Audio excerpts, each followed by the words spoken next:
So hi guys, sagutin natin yung tanong kung bakit nga ba naging okay yung mata ko. Siguro guys, napansin ko din ng ilang buwan. Huwag niyo nang pansinin yung pagmumukha ko kasi nga meron akong mga ngayon, acne. Kasi gawa ng busy ako maghanap ng guarantee letter para sa aking radioactive iodine na it's a prank pala.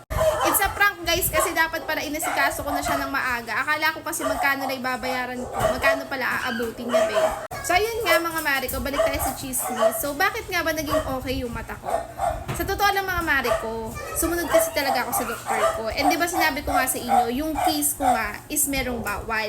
Tapos mga mare ko, aside from may bawal, nag-research din ako. And kapag nag-research kasi kayo mga mare ko, medyo mabibigla kayo. Pero tips ko lang sa inyo para hindi kayo masyadong mabigla is dahan-dahanin nyo. Halimbawa, di ba, from malasang pagkain, unti-untiin nyo nang tanggalin.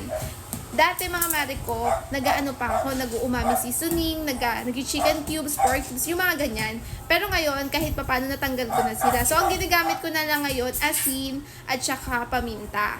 Tapos, syempre, nagpa-follow up ako sa doktor ko. Pag sinabi niya ng gantong araw, babalik ako. Tapos, every 2 months, nag-blood test ako.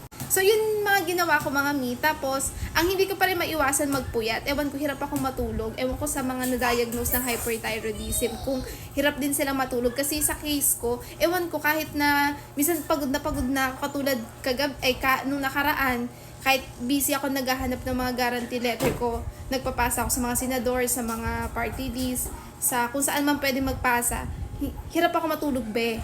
So ayun, ewan ko kung pare-parehas tayo ng case na kahit may hyperthyroidism kayo, nahihirapan ba kayo matulog. So yun yung case ko. So number 1 mga mare ko, talaga kapag meron kayo hyperthyroidism and kapag nagsabi sa inyo yung mga doktor nyo, no, may bawal sa inyo, sundin nyo mga mi kasi malaking tulong talaga siya be.